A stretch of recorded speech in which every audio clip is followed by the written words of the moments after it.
कहानी पूस की रात। हल्कू ने आकर स्त्री से कहा, सहना आया है, लाओ जो रुपये रखे हैं उसे दे दो, किसी तरह गला तो छूटे।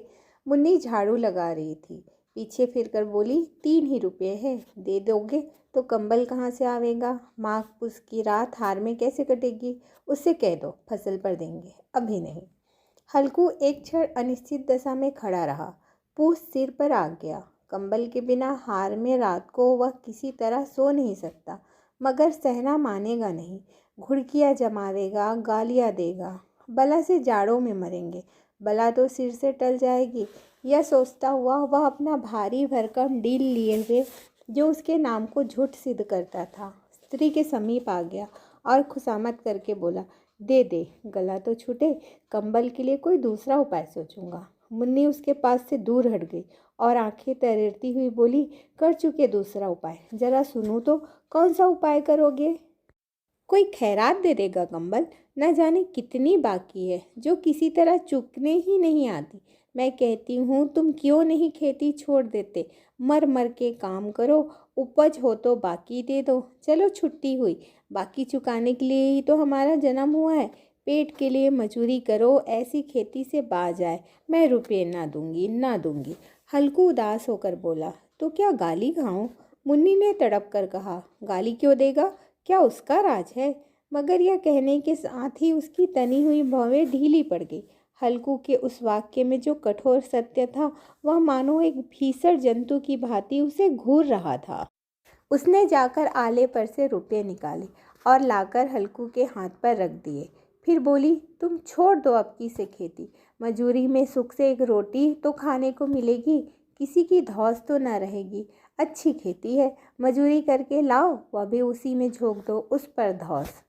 हल्कू ने रुपये लिए और इस तरह बाहर चला मानो अपना हृदय निकाल कर देने जा रहा हो। उसने मजूरी से एक एक पैसा काट काट कर 3 रुपये कंबल के लिए जमा किए थे। वह आज निकले जा रहे थे। एक एक पग के साथ उसका मस्तक अपनी दीनता के भार से दबा जा रहा था। पूस की अंधेरी रात, आकाश पर तारे भी ठिठुरते हुए मालूम होते थे।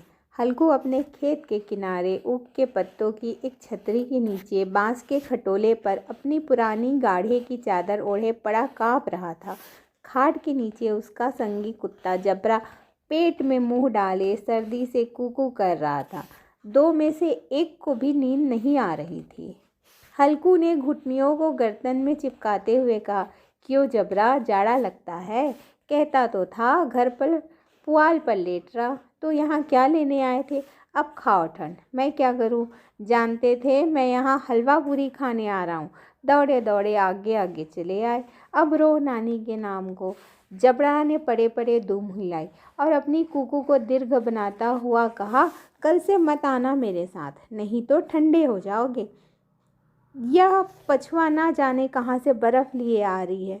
उठूँ फिर एक चीलम भरूँ, किसी तरह रात तो कटे। 8 चीलम तो पी चुका, यह खेती का मज़ा है। और एक भगवान ऐसे पड़े हैं जिनके पास जाड़ा आए तो गर्मी से घबरा कर भागे। मोटे मोटे गद्दे, लिहाफ, कंबल। मजाल है जाड़े का गुजर हो जाए, तकदीर की खूबी, मजूरी हम करें, मज़ा दूसरे लूटे। हल्कू उठा, गड्ढे में से जरा सी आग निकालकर चीलम भरी। जबरा भी उठ बैठा।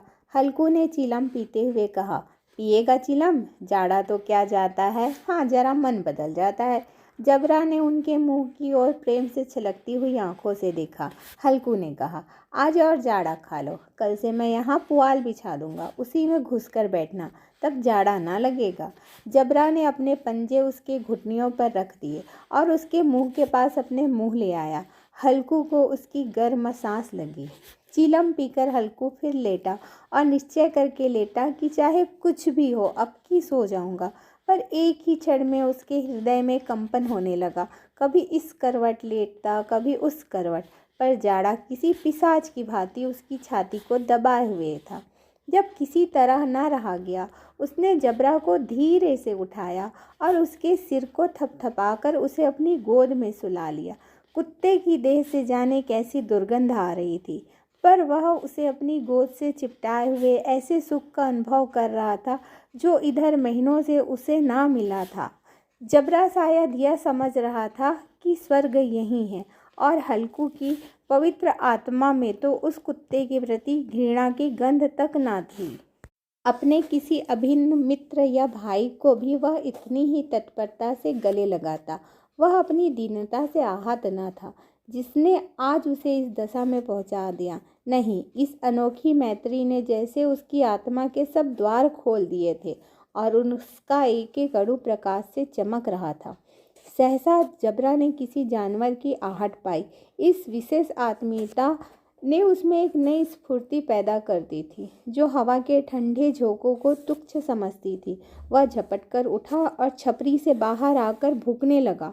हल्कू ने उसे कई बार चुमकार कर बुलाया पर वह उसके पास न आया।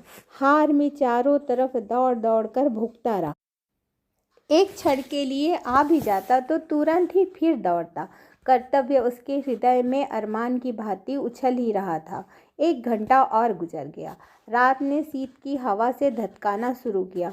हल्कू उठ बैठा और दोनों घुटनों को छाती से मिलाकर सिर को उसमें छिपा लिया। फिर भी ठंड कम न हुई। ऐसा जान पड़ता सारा रक्त जम गया है, धमनियों में रक्त की जगह हिम बह रहा हो। उसने झुककर आसमान की ओर देखा। अभी कितनी रात बाकी है। सप्तर्षि अभी आधे आकाश भी नहीं चढ़े। ऊपर आ जावेंगे तब कहीं सवेरा होगा।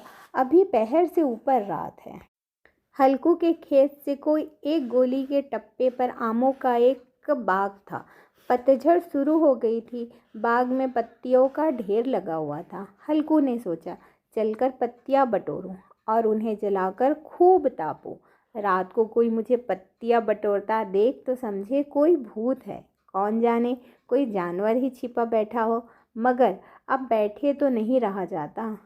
उसने पास के अरहर के खेत में जाकर कई पौधे उखाड़ लिए और उनका एक झाड़ू बनाकर हाथ में सुलगता हुआ उपला लिए बगीचे की तरफ चला। जबरा ने उसे आते देखा, पास गया और दुम हिलाने लगा। हल्कू ने कहा, अब तो नहीं रहा जाता जबरू, चलो बगीचे में पत्तियों को बटोर कर तापे, टाटे हो जाएंगे तो फिर आकर सोएंगे। अभी तो बहुत रात है। जबरा ने कूकू कर सहमति प्रकट की और आगे बगीचे की ओर चला। बगीचे में खूब अंधेरा छाया हुआ था और अंधकार में निर्दय पवन पत्तियों को कुचलता हुआ चला जाता था। वृक्षों से ओस की बूंदें टप टप नीचे टपक रही थी। एकाएक एक झोंका मेहंदी के फूलों की खुशबू लिए हुए आया। हल्कू ने कहा, कैसी अच्छी महक है जबरू, तुम्हारी नाक में भी सुगंध तो आ रही है। जबरा को कहीं जमीन पर एक हड्डी मिल पड़ गई थी। उसे चिचोड़ रहा था। हल्कू ने आग जमीन पर रख दी और पत्तियों बटोरने लगा। जरा देर में पत्तियों का ढेर लग गया। हाथ ठिठुरे जाते थे, नंगे पांव गले जाते थे और वह पत्तियों का पहाड़ खड़ा कर रहा था। इसी अलाव में वह ठंड को जलाकर भस्म कर देगा। थोड़ी देर में अलाव जल उठा। उसकी लौ ऊपर वाले वृक्ष की पत्तियों को छू छू कर भागने लगी। उस अस्थिर प्रकाश में बगीचे के विशाल वृक्ष ऐसे मालूम होते थे मानो उस अथाह अंधकार को अपने सिरों पर संभाले हुए हो। अंधकार के उस अनंत सागर में यह प्रकाश एक नौका के समान हिलता मचलता हुआ जान पड़ता था। हल्कू अलाव के सामने बैठा आग ताप रहा था। उस क्षण में उसने दोहर उतारकर बगल में दबा ली, दोनों पांव फैला दिए मानो ठंड को ललकार रहा हो। तेरे जी में जो आए सो कर। ठंड की असीम शक्ति पर विजय पाकर वह विजय गर्व को हृदय में छिपा न सकता था। उसने जबरा से कहा, क्यों जब्बर, अब ठंड नहीं लग रही है ना? जब्बर ने कुकू करके मानो कहा, अब क्या ठंड लगती ही रहेगी। पहले से यह उपाय न सूझा, नहीं तो इतनी ठंड क्यों खाते। जब्बर ने पूछ हिलाई। अच्छा आओ इस अलाव को कूदकर पार करें, देखें कौन निकल जाता है। अगर जल गए तो बचा, मैं दवा ना करूँगा। जब्बर ने उस अग्नि राशि की ओर कातर नेत्रों से देखा। हल्कू ने कहा, मुन्नी से कल ना कह देना, नहीं लड़ाई करेगी। यह कहता हुआ वह उछला और उस अलाव के ऊपर से साफ निकल गया। पैरों में जरा लपट लगी पर वह कोई बात न थी। जबरा आग के गिर्द घूमकर उसके पास आ खड़ा हुआ। हल्कू ने कहा, चलो चलो, इसकी सही नहीं, ऊपर से कूदकर आओ। वह फिर कूदा और अलाव के इस पार आ गया। पत्तियां जल चुकी थी। बगीचे में फिर अंधेरा छा गया था। राख के नीचे कुछ कुछ आग बाकी थी, जो हवा का झोंका आ जाने पर जरा जाग उठती थी, पर एक क्षण में फिर आंखें बंद कर लेती थी। हल्कू ने फिर चादर ओढ़ ली और गर्म राख के पास बैठा हुआ एक गीत गुनगुनाने लगा। उसके बदन में गर्मी आ गई थी, पर ज्यों ज्यों शीत बढ़ती जाती थी उसे आलस से दबाए लेता था। जबरा जोर से भूंककर खेत की ओर भागा। हल्कू को ऐसा मालूम हुआ कि जानवरों का एक झुंड खेत में आया है। शायद नीलगायों का झुंड था। उनके कूदने दौड़ने की आवाज़ें साफ कान में आ रही थी। फिर ऐसा मालूम हुआ कि वे खेत में चर रहे हैं। उनके चबाने की आवाज़ चर-चर सुनाई देने लगी। उसने दिल में कहा, नहीं, जबरा के होते कोई जानवर खेत में नहीं आ सकता। नोच ही डाले, मुझे भ्रम हो रहा है। कहाँ, अब तो कुछ नहीं सुनाई देता। मुझे भी कैसा धोखा हुआ। उसने ज़ोर से आवाज़ लगाई, जबरा जबरा। जबरा भूखता रहा, उसके पास न आया। फिर खेत के चरे जाने की आहट मिली। अब वह अपने को धोखा न दे सका। उसे अपनी जगह से हिलना जहर लग रहा था। कैसा दंदाया हुआ बैठा था। इस जाड़े पाले में खेत में जाना, जानवरों के पीछे दौड़ना असह्य जान पड़ा। वह अपनी जगह से ना हिला। उसने जोर से आवाज़ लगाई, लियो लिहो लिहो। जबरा फिर भूख उठा। जानवर खेत चर रहे थे, फसल तैयार है, कैसी अच्छी खेती थी, पर ये दुष्ट जानवर उसका सर्वनाश किए डालते हैं।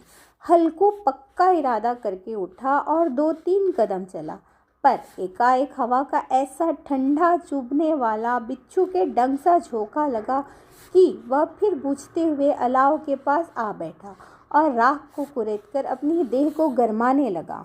जबरा अपना गला फाड़ डालता था। नीलगाय खेत का सफाया किए डालती थी और हल्कू गर्म राख के पास शांत बैठा हुआ था। अकर्मण्यता की रस्सियों ने भांति उसे जकड़ रखा था। उसी राख के पास गर्म जमीन पर वह चादर ओढ़कर सो गया। सवेरे जब उसकी नींद खुली तब चारों तरफ धूप फैल गई थी और मुन्नी कह रही थी, आज क्या सोते ही रहोगे? तुम यहाँ आकर रम गए और उधर सारा खेत चौपट हो गया। हल्कू ने उठकर कहा, क्या तू खेत से होकर आ रही है? मुन्नी बोली, हाँ, सारे खेत का सत्यानाश हो गया है। भला ऐसा भी कोई सोता है? तुम्हारे यहाँ मड़ैया डालने से क्या हुआ? हल्कू ने बहाना किया, मैं मरते मरते बचा। तुझे अपनी खेत की पड़ी है। पेट में ऐसा दर्द हुआ कि मैं नहीं जानता हूँ। दोनों फिर खेत के डांड पर आए। देखा सारा खेत रौंदा पड़ा हुआ है और जबरा मड़ैया के नीचे चित लेटा है, मानो प्राण ही ना हो। दोनों खेत की दशा देख रहे थे। मुन्नी के मुख पर उदासी छाई थी, पर हल्कू प्रसन्न था। मुन्नी ने चिंतित होकर कहा, अब मजूरी करके मालगुजारी भरनी पड़ेगी। हल्कू ने प्रसन्न मुख से कहा, रात को ठंड में यहाँ सोना तो न पड़ेगा।